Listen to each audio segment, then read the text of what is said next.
practice of hatha-yoga requires understanding of muscular work potentiality. The skill of managing muscles in the framework of one's body is also essential. It is during warm-up that the practitioner has the chance to comprehend functional principles of different body parts and to make them prepared for further work in asanas. We continue the series of our video lectures by studying shoulder girdle muscles and their warm-up. I'm Natalia Kravets, the Ukrainian Federation of Yoga instructor and yoga therapist of the Ukrainian Institute of Yoga and Yoga Therapy.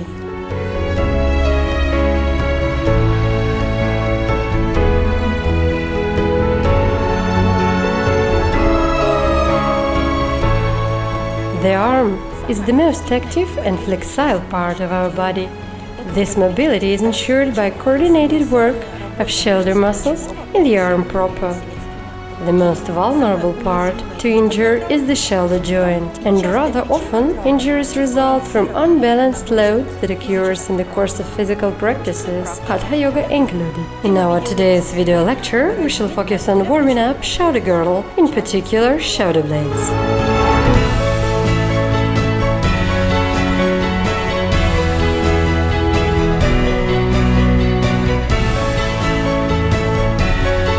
Stabilization of shoulder motional capabilities is essential for doing asanas that involve arm support. The imbalance of muscles that control shoulder moves often hinders the ability of arm support asanas' proper performance. The process of human evolution involves shifting from forbearing posture to a vertical stand. And the arm, together with shoulder girdle, changes its role from the supporting limb into the acting one. The change in this arm function is secured by a unique anatomical solution. In the process of its activity, the arm rests on the trunk, using it as a support. The basis of this support is formed by the shoulder blade, a small flat bone almost triangular in shape. The forepart of the support is represented by a small bone, the clavicle. The anatomy of the shoulder girdle is unique due to the fact that the principal method of the girdle attachment to the body frame is with the help of muscles. And there is the only one point in that the arm is fixed by means of bones and joints, a small sternoclavicular joint. On the one hand, it ensures a bigger amplitude of arm motion. On the other hand, violation of muscular equilibrium that occurs from improper load laid on certain muscles entails shoulder joint pain and traumas. We can divide blade muscles into three different groups. The first one is stabilizer of scapular, the muscles that, just like guide ropes, attach the framework of the arm to the body. These are the muscles that we see on Daria, and it is the study of this muscles group that we shall be dealing with today. The second group consists of the shoulder blade muscular proper. These are small muscles that join the blade and the head of humerus. They form the rotator cuff and act as a deep protector of the shoulder joint. Now the third group. These are the muscles that rest on the scapula with one of their points of attachment. The second point rests directly on the arm. Combined with other muscles' work, they ensure extensive arm movements. We shall start shoulder girdle warm-up with the recovery of the blade bone mobility. Prior to starting the performance, we shall compensate the forward head posture, if this is the case, by moving the back of the head slightly backwards. In addition, let us recall the axial extension and pull our temples up. We raise the shoulder blades up and put them down. Put them up, pull them down. Focus your attention on the shoulder moves. These are actually the blades moving up and down. Vertical movements of the blades, that is up and down, is mainly secured by a trapezius muscle and elevator muscles of scapular.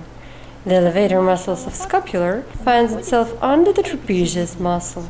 It starts with separate bundles from transverse processes of four upper cervical vertebrae, and then its fibers go down and attach to the blade bone upper edge.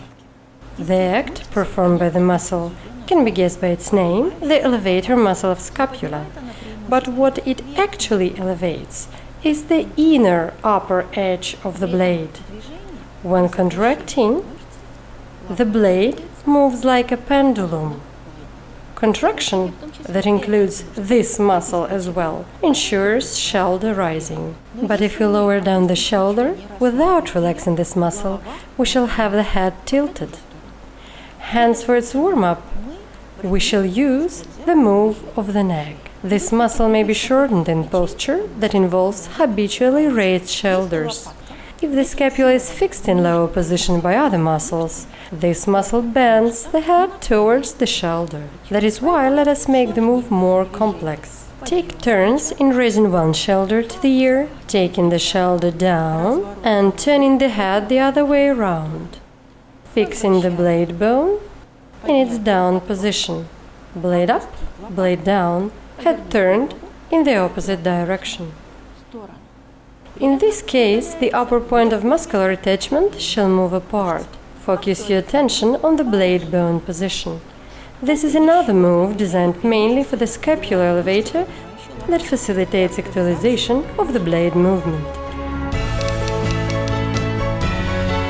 If you proceed downwards, along the scapular inner edge, we shall find here two rhomboid muscles, a small and a big one. They are set diagonally upwards and they join the scapula with the last cervical and upper thoracic vertebra. When contracted, they pull the blades towards the spine. With elbows bent, first by turns, in order to feel and perceive the move, draw the scapula towards the spine, push the elbows back and upwards. Do the same with the other arm. Repeat several times with both arms bent. Then try to focus on moving the shoulder blades, not elbows. The blades, just like the wings of the butterfly, drive the shoulder joints. Muscles don't work separately.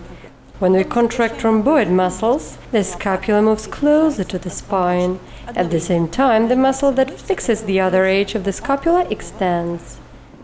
Now, meet the serratus anterior.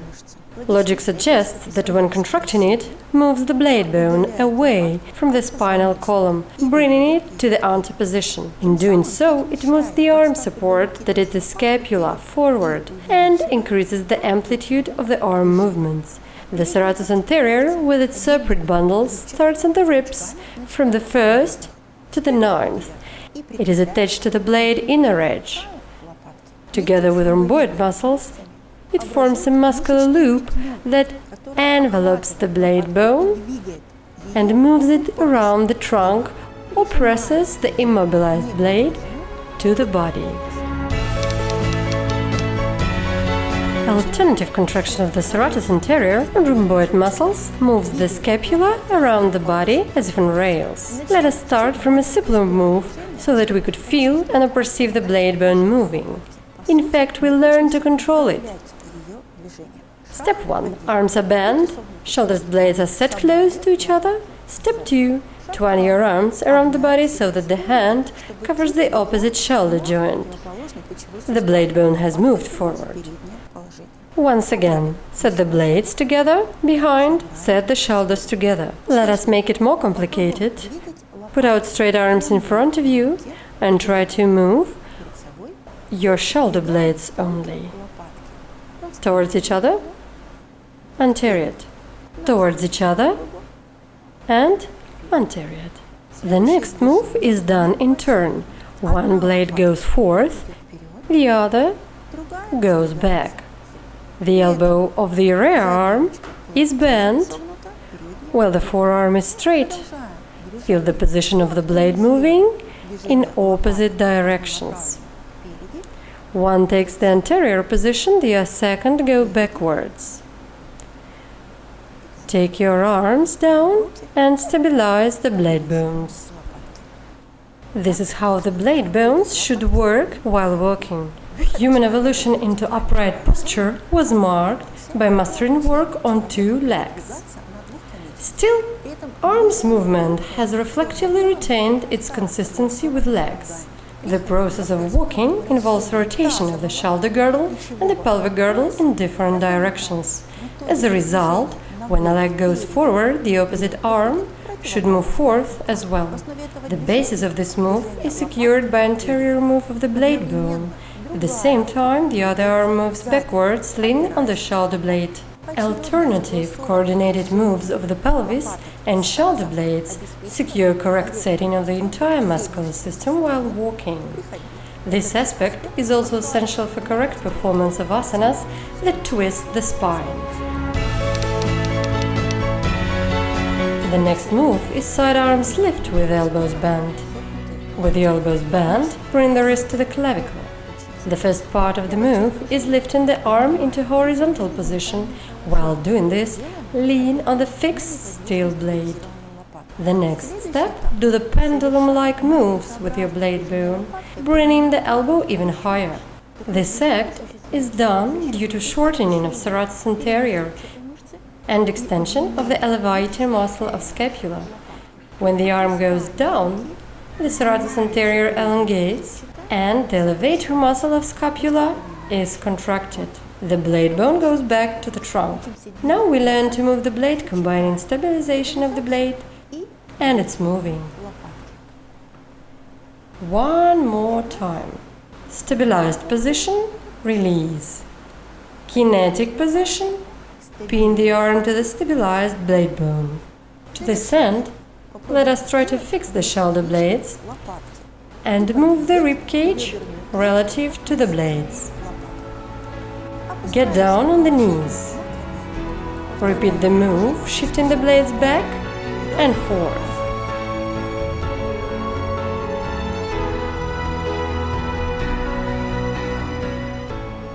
In order to have this move complicated, let us do it in front support pose.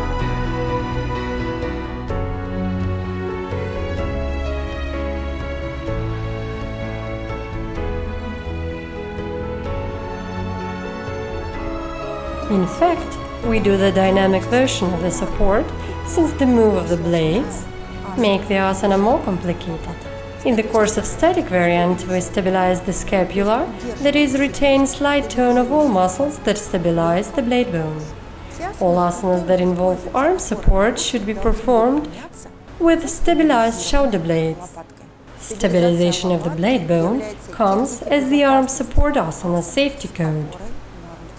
Stabilization of the blade bone is a simultaneous uniform contraction of the entire group of the muscles that we have studied today. For asanas that involve forward bending, the blade shall move forward. In back bending asanas, the blade shifts backwards. A properly balanced work of scapular stabilizers ensures correct moves of the arm. The consistency of this muscles group with rotator cuff muscles and muscles involved in performing large swing movements secures shoulder joint health. Some asanas that involve arms balance are not feasible without harmonization of the shoulder girdle muscles. Enjoy your practice!